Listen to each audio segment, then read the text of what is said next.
Donc bonjour, comme vous disiez Jonathan, je suis Maxime Gosselin, je suis architecte chez WooDrive et je vais vous parler de système distribué. Donc déjà, qu'est-ce qu'on entend par système distribué? Bon, Linux c'est des distributions, mais ça n'a aucun rapport. Un système distribué, c'est d'abord un ensemble de nœuds sur lesquels on peut faire des opérations de lecture ou d'écriture. Et le but, c'est qu'on synchronise l'état de ces nœuds pour pouvoir écrire sur un nœud, lire sur un autre et avoir la valeur qu'on attend. Pourquoi on fait des choses comme ça? En général, c'est soit pour des raisons de redondance, parce qu'avoir une machine qui crache, c'est quand même des choses qui arrivent, pour des raisons de performance, à plusieurs, on est plus fort.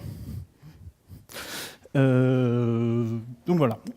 Après, il y a quelques propriétés sur ces systèmes qui nous intéressent. En général, avoir des données cohérentes, donc ce qu'on disait tout à l'heure, être capable d'écrire un endroit, à le lire à un autre, c'est souvent utile. Et je parlerai bien de cohérence et pas de consistance pour ne pas faire plaisir à Jonathan. L'autre propriété qui nous intéresse, c'est la disponibilité. On veut que tous les nœuds soient toujours capables de répondre aux demandes qui arrivent des clients. Et enfin, on aimerait bien être capable de résister aux partitions réseau. Donc c'est quoi une partition réseau? On a là un ensemble de nœuds avec des liens réseau magnifiques en bleu. Si on coupe des branches, on se retrouve ici avec deux partitions, une ici et une là, qui ne communiquent plus du tout entre elles. Et ça peut arriver. Donc il y a quelques années, il y a quelqu'un qui a sorti un théorème là-dessus, qui s'appelle le CAP pour les premières lettres de ses propriétés, et qui consiste à dire, parmi ces trois-là, vous pouvez en choisir deux avec des garanties fortes, mais la troisième, vous n'aurez rien. Donc ça, c'était en 2000, un professeur d'université américain qui est depuis passé chez Google. Comme quoi, ça arrive.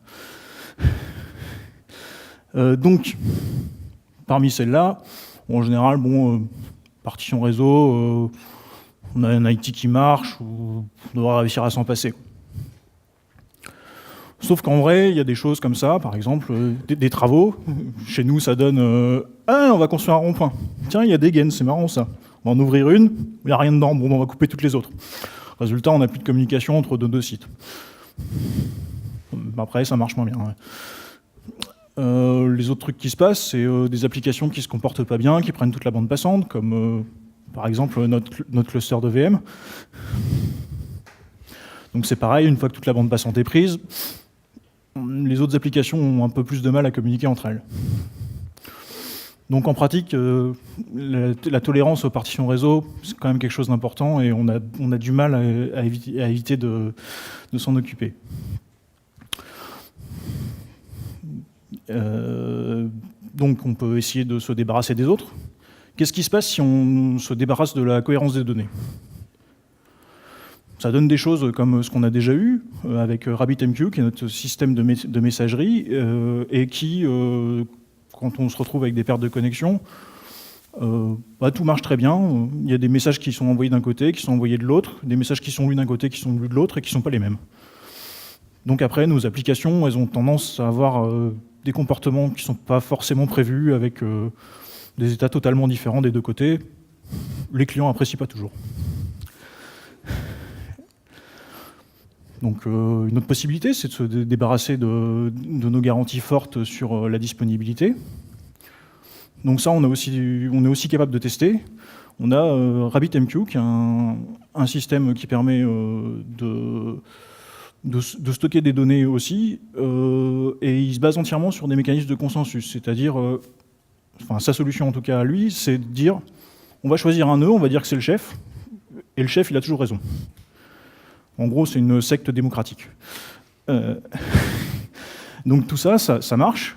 Le problème étant que quand on a des partitions réseau, on se retrouve donc avec des partitions différentes, et chacune choisit son chef, et tout ne se passe pas bien. Bon, en fait, lui il triche et il dit s'il n'y a pas assez de nœuds dans ma partition, je réponds plus du tout.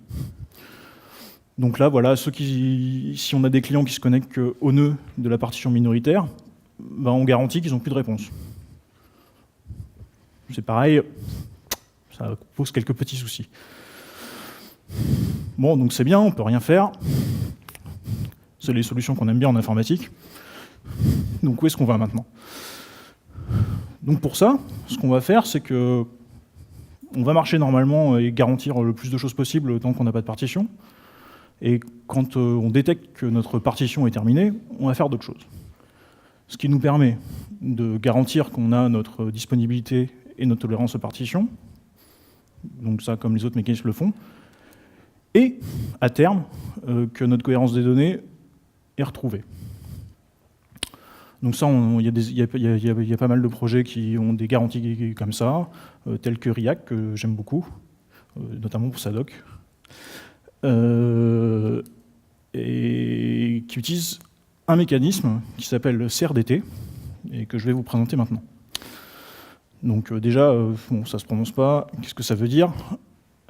C'est un mécanisme de réplication, enfin c'est un type de données qui garantit une réplication sans conflit. Magie. Comment ça marche? Oui, pardon. Ça, c'est pour une fois des Français de l'INRIA qui ont présenté ça en 2007. Et en fait, ils travaillaient sur des mécanismes d'édition de documents avec plusieurs utilisateurs. Donc exactement le genre de cas où on peut avoir des conflits parce qu'il y a deux personnes qui essayent d'ajouter un mot au même endroit ou ce genre de choses. Donc si les utilisateurs sont déconnectés, il faut bien résoudre les conflits à un moment. Donc comment ça marche? Bien, on définit un ensemble d'opérations. Par exemple, dans nos applications, ça pourrait être création de fichiers, renommage, déplacement, des choses comme ça. Et une opération de jointure qui prend plusieurs opérations et qui les applique pour obtenir un nouvel état. Cette opération de jointure, elle a quelques propriétés intéressantes. Les habituels en maths que tout le monde aime bien parce que ça facilite les choses. La commutativité, on peut faire toutes les opérations, enfin on peut merger toutes les opérations dans n'importe quel ordre, on a le même résultat. L'associativité, on peut faire des groupes avec ces opérations et les appliquer ensuite et avoir le même résultat. Et l'idempotence, si on prend la même opération, qu'on l'applique plusieurs fois, on n'a pas de problème non plus. Et donc, le théorème, c'est que si on prend cet ensemble de choses, on garantit que plusieurs nœuds qui ont les mêmes opérations, mais dans des ordres différents, et qui les appliquent, se retrouveront dans le même état.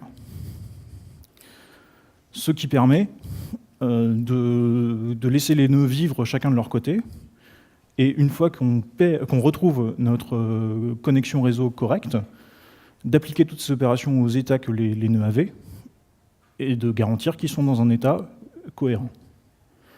Donc, pendant toute la partition, on a bien notre disponibilité et notre tolérance aux partitions, vu qu'on est en partition, et on retrouve à terme notre cohérence. Donc voilà, si le sujet vous intéresse, Brouwer, donc celui qui a fait le théorème CAP, a réécrit une suite un peu plus tard pour expliquer ce qui s'est passé en 10 ans, en 12 ans même d'ailleurs, sur le sujet de son théorème CAP, les applications à toutes les bases de données NoSQL qui sont arrivées plus tard, ce genre de choses. Vous pouvez aussi lire l'article original sur les CRDT, si vous aimez les maths et avec des trucs qui ressemblent à dans un semi-treillis ordonné, enfin, des phrases comme ça, c'est assez intéressant, mais il faut s'accrocher. Et enfin, la doc de RIAC dont je vous parlais tout à l'heure, qui est particulièrement intéressante, notamment sur les concepts techniques qui sont derrière. Donc ça vous reparle de CRDT, de concepts encore plus marrants à placer dans des conversations comme les horloges vectorielles, des arbres de Merkel, qui n'ont aucun rapport avec les politiciens. Pas mal de choses intéressantes. Donc voilà, est-ce que vous avez des questions sur ce sujet ?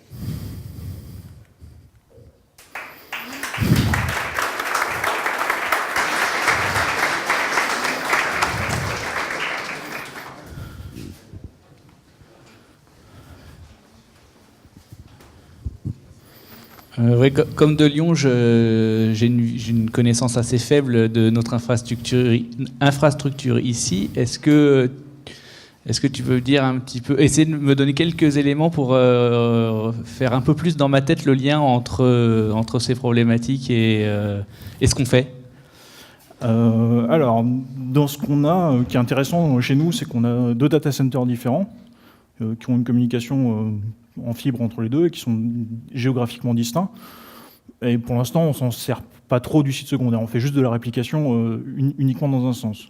Si on veut un jour être capable d'utiliser les deux à plein et de faire des choses comme ça, c'est des problématiques qu'on aura parce que la communication intersite, c'est quand même celle qui tombe en panne le plus souvent, beaucoup plus que notre réseau interne au data center. Et par exemple, si on veut être capable de gérer du partage de fichiers, où on pose les fichiers d'un côté, on les récupère de l'autre, et on garantit qu'à un moment, ça a l'air de marcher et que les fichiers sont bien arrivés, il y a pas mal de questions qu'il faut qu'on se pose. Et sinon, après, toutes ces questions-là, en fait, on les a dès qu'on choisit une techno. Parce que les technos, elles n'ont pas les mêmes garanties.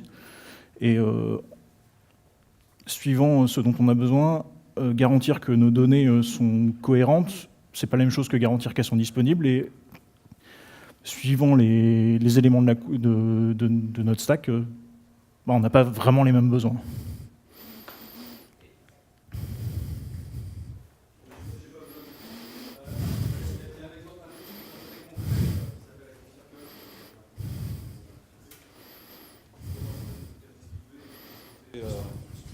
Qui est confronté de temps à autre à ce genre de problématique.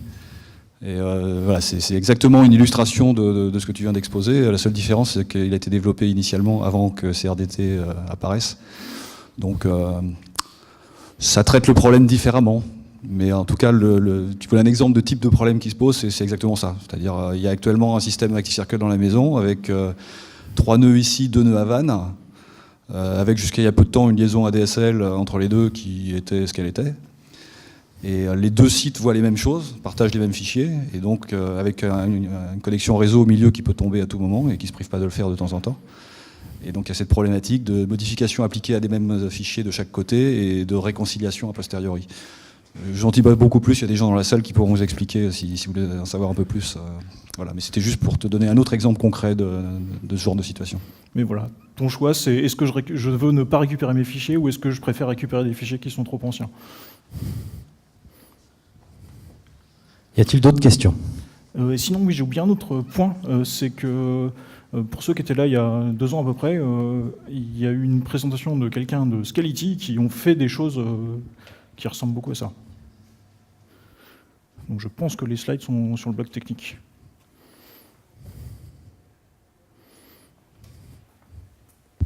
Bon, s'il n'y a pas d'autres questions, merci.